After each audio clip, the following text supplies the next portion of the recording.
Hey, ladies and gentlemen, welcome back to the OBee Sports Talk Show, where we talk Ohio sports. That's where we make our main focus. I just want to welcome you all back here, and I hope you're ready for another exciting show. We are going to break down Ohio State versus Maryland. So we're going to break down Maryland a little bit, kind of to figure out who Maryland is and what they're all about this year. So let's go ahead and get started. Well, first off, the game is going to be played in Maryland. Ohio State's going to be playing on the road. And it's going to be on at 3:30 in the Big Ten Network. And the forecast is about 57 degrees. And Ohio State is open at 26.5 favorite. So they're a double-digit figure to win by double figure. So we'll see what happens as Ohio State goes forward and against Maryland. This will be probably their first big test. We thought maybe Penn State would be a test for them. It turned out not to be, as Penn State is 0-3, but that's for another subject, for another show, not this show. But anyway, so Maryland's coming in. They're 2-1 on the season. And, they have a quarterback. They have Tua's brother, Taglovia, I think is how you say it. I don't know how to say his name, but they brought in Tua's brother to play quarterback. It was supposed to be Josh Jackson, but they must have felt that they needed to upgrade the quarterback position, and Tua's done a pretty good job for him. He's leads their offense. He has 770 yards passing in 3 games, and 6 touchdowns and 4 interceptions. He's ran the ball for 56 yards and 2 touchdowns on the ground, so he can run a little bit if he needs to. The running attack is led by Jake Funk, and I believe they still have Tyon Fleet Davis. If I'm wrong, he's that speedster that they've had, at least last year they had him. I don't know if he's still there with them or not, but it seems like Jake Funk has got the majority of the carries. He's got 336 yards rushing. So they're a team that wants to run the ball if they can. They kind of rely a little bit on that. They do have some good receivers in Raheem Jarrett and Dante Dennis Jr. and Jason Jones. 12 catches, 213, 2 TDs for Raheem Jarrett. And then for Dante Jones, he has 17 catches, 228. They both have 2 touchdowns apiece. And then Jason Jones has 9 catches for 152 yards. So they kind of spread the ball around. They got 3 receivers that they can go to. Their quarterback, Tua's brother, we'll just call him that. I don't know how to say his name, to throw to. They also have a tight end who may be their most talented player, but he hasn't really seen a whole lot of action yet. Hasn't really seen a whole lot of yards. So maybe he's a guy you can't sleep on if you're Ohio State's defense going up against him. Maybe you have to make sure you cover him along with the 3 receivers. So that's maybe the first game where Ohio State's secondary and linebackers are really testing the passing game.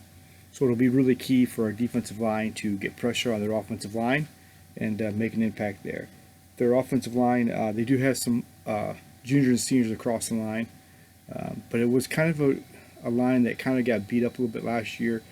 Teams seems like they were getting in on them a little bit. The defenses going against them.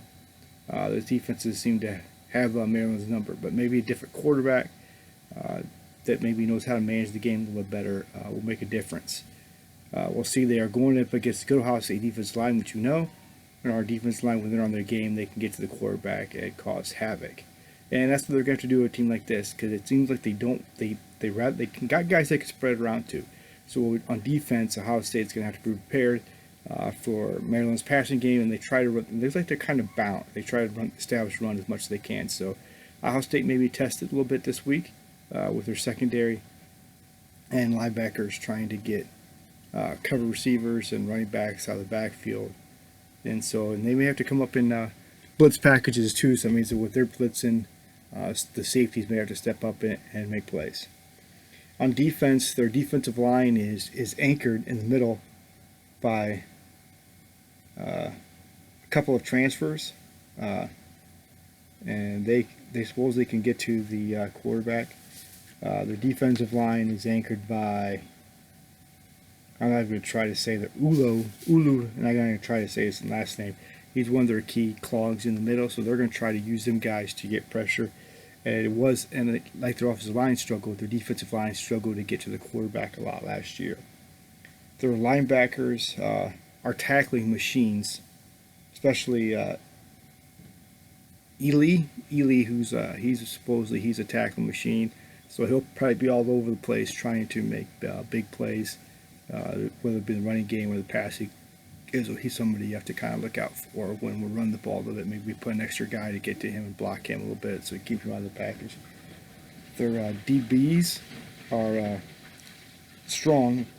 They're strong. They got strong safety Nick Cross, who was all Big Ten last year, and Richardson comes back from ACL injury. So they got some key guys back, and they got another transfer, a couple of transfers. Banks and a junior transfer, Bennett. So the secondary could be much improved, but how will they do against Ohio State's wide receivers? That is be seen, because right now it looks like nobody can stop Ohio State receivers and Justin Fields from getting them the ball to them. So again, maybe we need a third guy to step up besides Olave and Wilson, and so we'll have to see what happens. Maybe it'll be a tight end this week, maybe 6-7 catches, or maybe one of the other young wide receivers stepping in and making plays and kind of taking the pressure off, and maybe the running backs out of the backfield, and so that kind of thing. But so overall, I mean, Maryland, they look on paper like they're a much better team, but have they really been tested by anybody yet this year? I mean, we know that they played Penn State and they played Michigan State, and it's one of those things, are those two teams really that good, or are they really that bad? So that's kind of something to kind of look for, and stuff like that. So going forward, how good is this Maryland team? That is to be seen. And they do have a challenge for them this week at Ohio State, and Ohio State has to be prepared for them. An overview, they have more pieces, but there's a lot riding on more consistency from their quarterback, who's now to his brother. And they do have a revamped running attack, a defense with new faces, so that can maybe be a good thing or it could be a bad thing. So they're kind of looking to see what they can do this year, what they can bring to the table. I mean, they're a team that's hungry, and they want to prove that they maybe belong in this conference, and playing at home. And remember, Ohio State did struggle with them a few years ago. We had to beat them in overtime. So they're a team that's going to probably try to come in hungry, and Ohio State's just got to be on their game. Their kicking game, they do have, as a freshman, Joseph Printrell hit 12 of 14, but only hit 5 kicks last year. And they still have a left-footed kicker, Colton Spangler, and the righty punter, Anthony Pizzuto. So that, I mean, it could come down to battle field positions for them, and getting themselves in good positions to score against Ohio State's defense, to see how well Ohio State will favor against Maryland. And but like I said, Ohio State is favored by 26.5, if you will.